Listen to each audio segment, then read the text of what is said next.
earlier about getting the Bernie and Hillary supporters together and the fact that we have these large rallies that we're seeing out in Washington, D.C. But I would argue that maybe more important or as important are rallies like this. Hundreds of thousands around the country where local people are getting together for small positions and spending their Saturday afternoons discussing candidates and what all of you are doing today. And so it's very important that you've all turned out. And as a reward, I have Zack Filipovich, who is a resident city councilor, and most of you know him. And Mr. Zack, if you would just give us a couple minutes. Sure. Well, thank you all for being here. I'm glad to be here. I'm one of your current city councilors at large. I think I was elected 4 years ago in part because I truly love Duluth, and I truly believe that everyone deserves to make a good life here. I'm a homegrown Duluthian. I'm a progressive and a labor ally. As an accountant, I know that many individuals and businesses in our community struggle every day to make ends meet. And in some cases, they're unable to plan for the future. I see this when I do payroll accounting for clients. And that's why I believe that we need livable wage jobs here in Duluth and more of them. That's why I think we need more affordable housing options here in Duluth. And that's also why I co-sponsored the Earn, Sick, and Save Time resolution and appointed the Earn, Sick, and Save Time task force. And they're ahead of schedule. 4 years ago, I was elected as the youngest city councilor in Duluth's history, and last year I was the youngest city council president in Duluth's history. Currently, I serve on the Duluth Economic Development Authority as well, and previous to that, I was on the Duluth 1200 Fund, which grants small, low-interest loans to small businesses to create jobs. I've seen, as a counselor and as an accountant, how we can sustainably grow our economy and have economic equity so we can responsibly, sustainably provide for the resources to have public safety, preserve our environment, and repair our crumbling infrastructure. Those are our key things that I want to do over the next 4 years. And I want to continue to focus on those values with a focus on economic equity for all, because that's how we sustainably grow our tax base and create tangible solutions for all the issues that we face. Thank you. Thank you, Zack. And you don't have to call me Mr. Gilbert. Charlotte from DSA. Hi, Zack. This question is from Laura Birnbaum and some other DSA people. And we've been asking it to all of the candidates. Can you speak to inclusivity and your efforts to address concerns raised by the disability community, which is the largest minority group and intersects across race, ethnicity, I always say this word wrong, ethnicity, age, gender identity, class, and sexual orientation? Yeah. Boy, that's an expansive question. I have 2 minutes. So, actually, I'm going to go kind of refer back to my appointment to the Earn, Sick, and Save Time task force to start off. Because when we're talking about diversity and inclusion, I met with a multitude of folks who wanted to grow our community and make sure that we have worker protections. And that's why I brought together these 11 folks that were passed by the City Council to try to get those. You know, as for myself, I think when we're talking about inclusivity, I think we each have to acknowledge our own privilege and what advantages that we have as individuals. I, for one, I know that I'm a white, male, cis-identified, able-bodied person, and I think the first step in a lot of these discussions is we have to recognize that and own up to it. And I know for me, it's I don't have all the answers, especially when it comes to talking about some of these issues. But I think. Excuse me. The question was primarily directed toward and about the disability community in terms of inclusivity. Sure. I'm sorry, Charlotte. I'm sorry about that. And maybe it'll be a question that I will have answered later on. But no, actually, just a couple weeks ago, City Council, we passed, I think unanimously, a a person with a physical disability to be on the DTA board. And I think he's going to do very, very extremely well on that. I know that if we have a good state and federal government, we would be able to have more funding for transportation. I know that's a huge, huge issue that we've been talking about over and over again in Duluth. If we have more funding for our DTA system, we can expand the STRIDE program that gives rides to folks with disabilities in our community. And sorry about that. Thanks, Zach. J.T. Haynes. Hi, Councilor J.T. Haynes, Duluth for Clean Water. So you voted no on the resolution calling for an evidentiary hearing on the Parliament proposal. In your questionnaire, you suggested as a city councilor you do not have any power to direct other governmental entities how they conduct their processes. Yet, I feel we made it fairly clear that it is within the power of the city to formally indicate support for an evidentiary hearing to the governor and DNR, and in fact, they have said they would welcome that support. Last week at the Science March, you declared the need for science-based policy, yet an evidentiary hearing would be science-based policy and subject both sides to more scientific scrutiny. Can you please explain your continuing lack of support for an evidentiary hearing on Parliament? Well, I'm not sure if I accept the premise of that last part of that question, but what I will say is in the questionnaire that I filled out that you referenced to, the questionnaire states that the city does not have any authority on this matter, and I agree with that. That's partly why I voted no. Right. So you know, there's a state agency, the Minnesota DNR, that helps make those determinations, and they have a scientist. I'm not a scientist, so I have to kind of trust their judgment. You know, I'm not sure if a non-binding resolution is the best way forward on this issue from Duluth. I think, you know, if there are folks who feel strongly about this, you know, I think 30 letters into the governor, or 30 letters into the Minnesota DNR will have a greater impact than one city councilor. You know, and another thing, I did talk with somebody from the DNR, kind of in charge of the Lands and Minerals Department, who said, and I asked them point blank, what would happen if Duluth passed this resolution? And he said, well, we would file it along with all the other correspondence that we received. Fair enough. Then I asked him what would happen if we held an evidentiary hearing both at last year and now, or when I met with him about a month ago. And he said, well, our answer would be the same. Our answer in the evidentiary hearing would be, we are currently reviewing their permit to mine application, and we do not have any other testimony. So I think that they're going through their process, and I have to trust that process because I'm not there. Okay, thank you, Zach. Jen and Ashley from Feminist Action Collective. Recently, Feminist Action Collective has launched a campaign to get 50% female leaders in Duluth by 2025. We put that in the questionnaire. A lot of the counselors said that they were, or a lot of the candidates said that they were in support, but nobody really answered our question as to how. So what steps have you taken or would you take in the future to help BAC achieve its goal? Sure. One, I fully support that goal. Two, actually 2 years ago, I was the treasurer for a very strong female candidate for City Council named Alyssa Hansen, and she's been serving on our council now for just over 2 years, and I'm very, very proud to have worked on her campaign to bring her into the political process, or help to bring her into the political process. She was already pretty involved and made an extremely good feminist candidate, which I think is fantastic. I will continue to support female candidates. I think my record is pretty clear on that. Thank you. Mike Mayo from Our Revolution.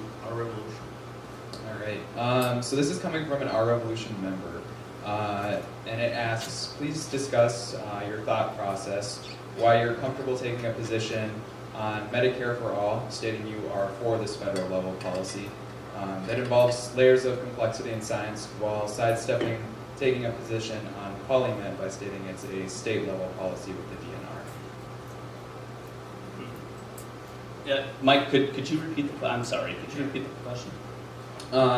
Discuss why you're comfortable taking a position with Medicare for all, saying it's a federal level policy, and sidestepping a position on PolyMet by stating this is a state level policy with the DNR.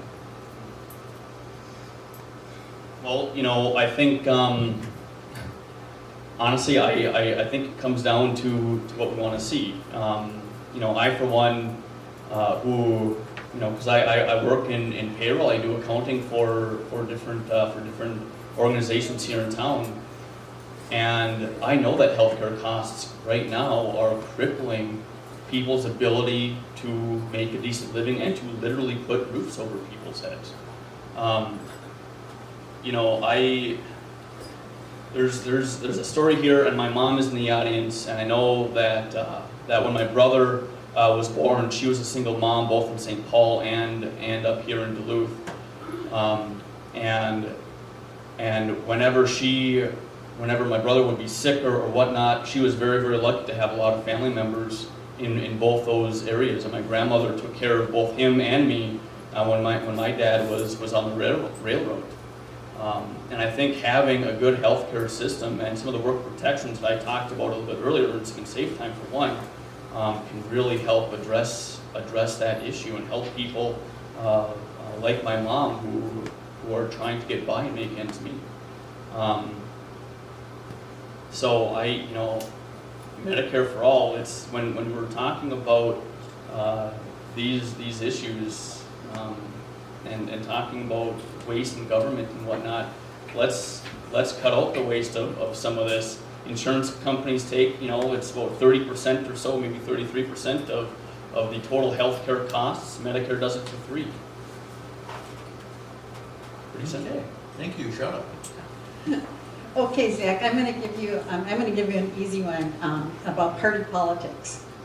This question is from DSAers Catherine and Wegner, Ron Wigren, and Sally Jackson. Zach, given the increasing number of progressives and independents shying away from the Democratic Party due to distrust primarily as a result of the 2016 presidential primary, what measures do you deem important for unifying the left? That's a good question, and I think it's one that I think we're all struggling with or thinking about in this room.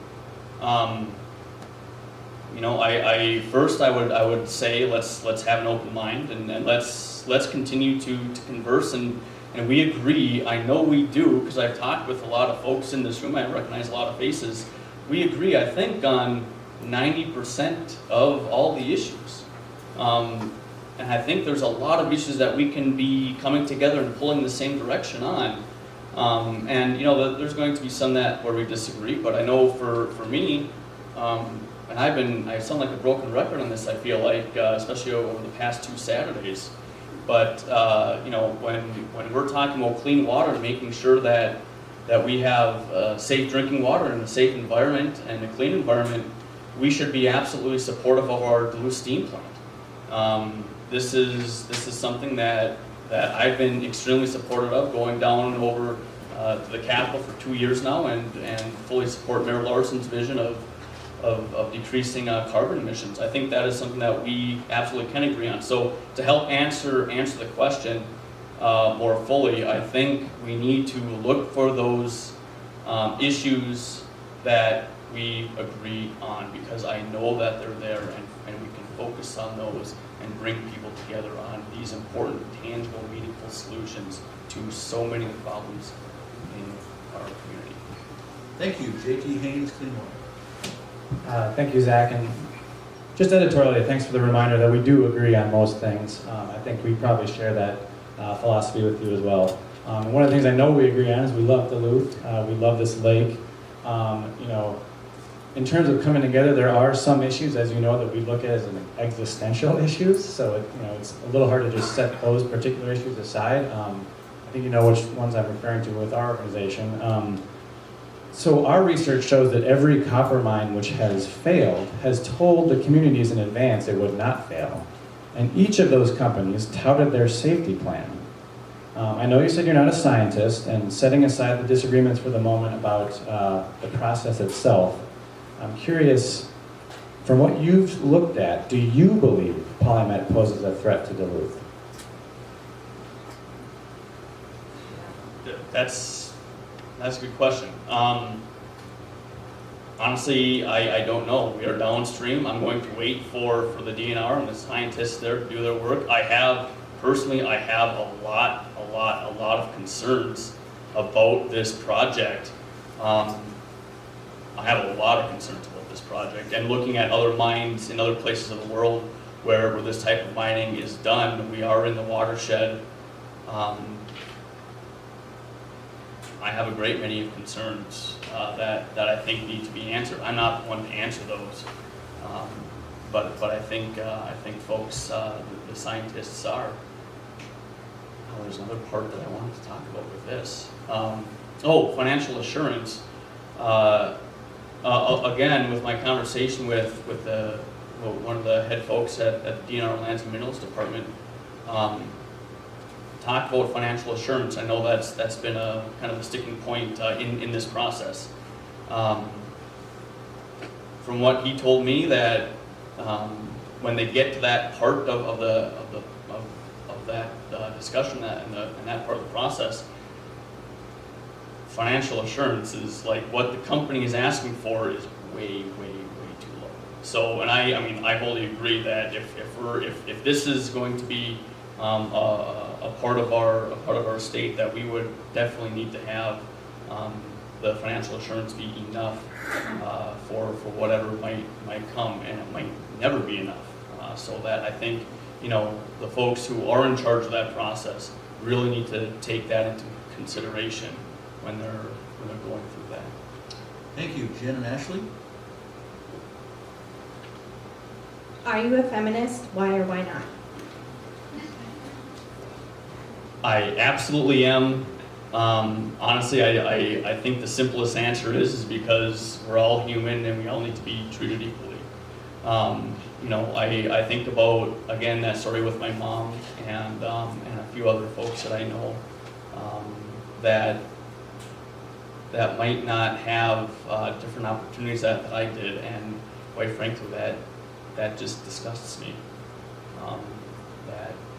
That because you're of a different sex, you make what, 80 cents on the dollar, or 76 cents on the dollar. That really disgusts me. Thank you, Mike. All right, Mike Mayo from ARA again. What are your thoughts about publicly financed elections, for example, for the state, city, county, and federal levels? Oh, that's an interesting question. Actually, I'm going to think back to my time at UMD in UMD student government.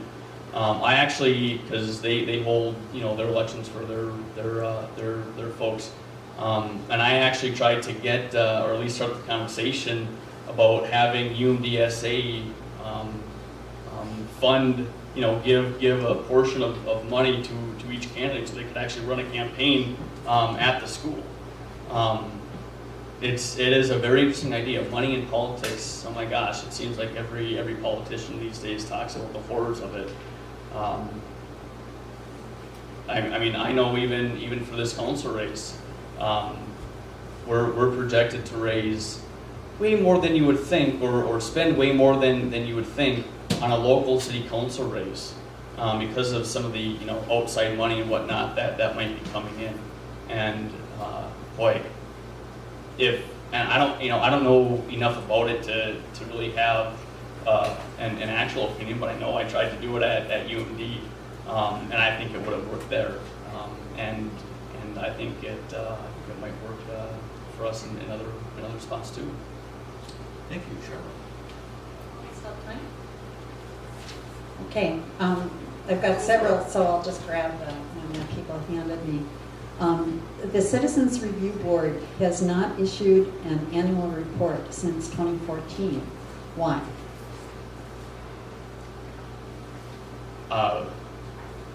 You know what? I am not exactly sure. I don't sit on the Citizens Review Board.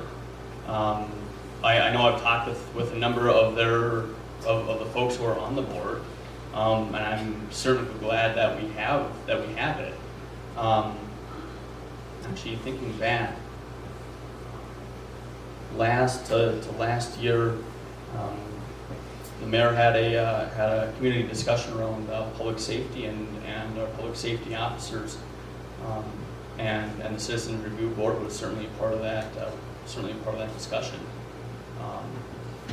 And I'm trying to remember if we talked about that, but I will certainly find out. Is there one more question? All right.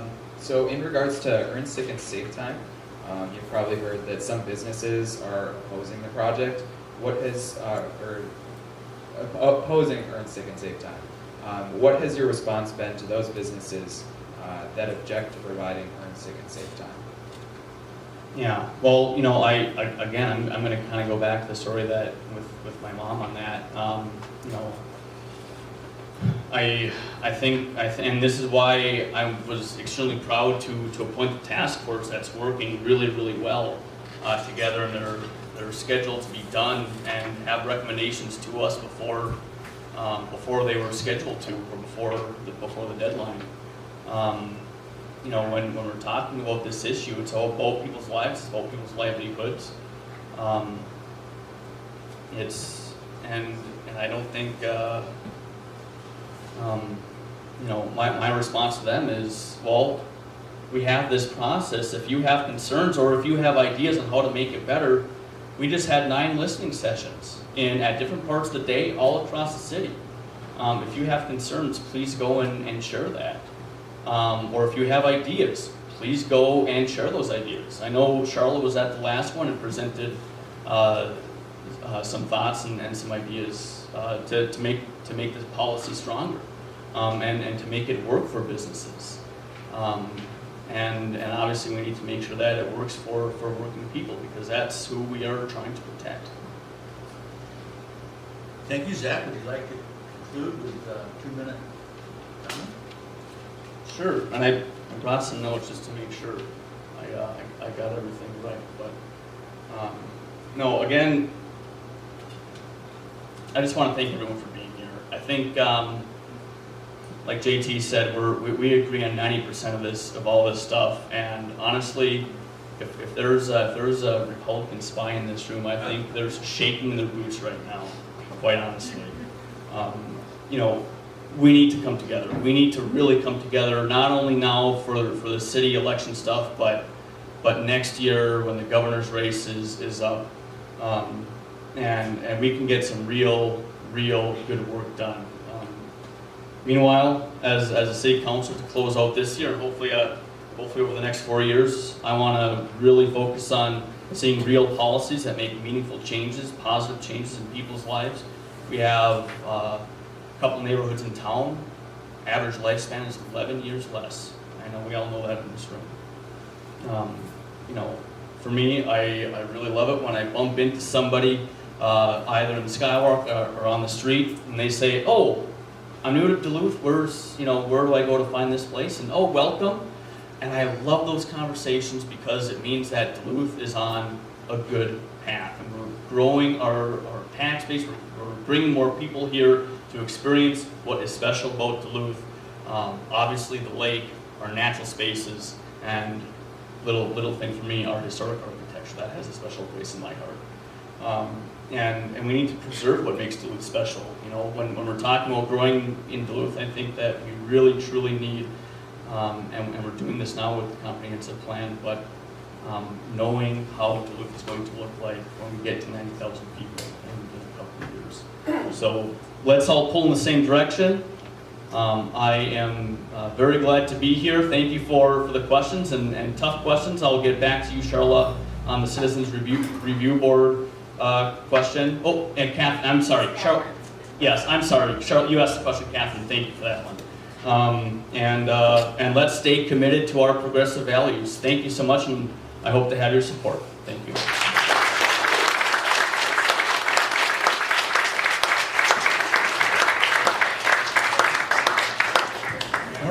5 minutes, and then Janet Kennedy, our last speaker.